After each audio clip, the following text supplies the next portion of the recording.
An balima wa bisimila mali actu do kibaru kene kan bi kibara mabulu ka dawkulu ka de ka fo juin kalo kle tan wolonfla konna la koro marala mogo bisa ban shegi koni nin tora bingan wale dola wa mogo chama fana banana kuna funi misera ma yara ka fo koro kare ni ala ganga fani ale ni yoro marala bingan kala dawde kontara bi ni dugu ko fole nka ala ka fo ni bingan kala ni yoro koni kume moto de la ko ko marama fen kumu bolo no e marfai ama yoro la ka fo am yoram na ko bi bingan kala nun koni masiga mine folo wa masiga do yeni wale ke kumna segal folaw sefe aku ira la ka fo mo binan kelene kun sara nga amba ira la ka fami ram na ko biya nga jamana nyamo ko ni sebembla sebemna nu ira ka fo ko mo bisa ban shegi ne sara ko wa ko mo dama ko ni bananinu wode sefe sa nga jamana nyamo ye tashi blake ka se bamba ka to ngoni so mo ma ko wa ku be no ga dake mawiye mamunu fana bananinu o te mene ko ka boy kibara wala mambulo ka dakulu ka ode ka fo tarata do juin kalo kle tan shegi konnala ira la ka fo anga fintiki do ko ni bina ma jugu do ka jan konnala no kera sababu ni mogo dama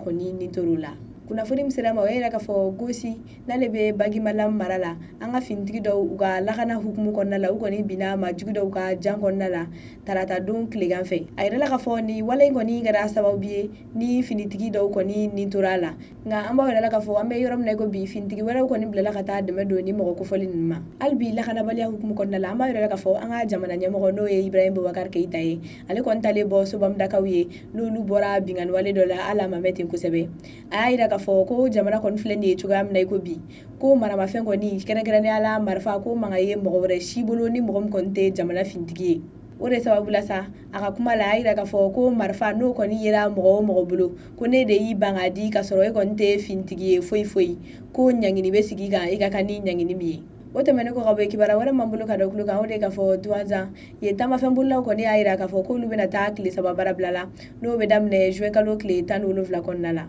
kuna funi msira mo yara ka fo duaza kere ni ala pitaka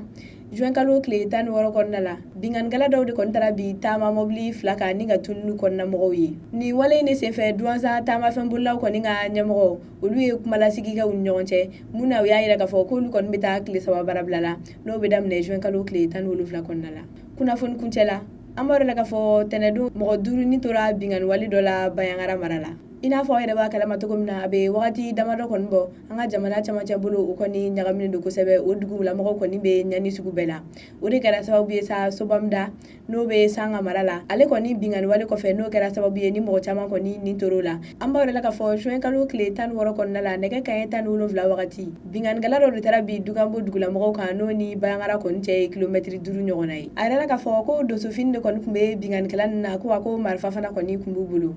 bingani ngon gara sababu ni mogo duru koni ni turala wa mogo chama fana koni banana ambalma ni kuna funi ni kuma ambulo kala sauma au nchaka kuloma jola au kambe anyona wadema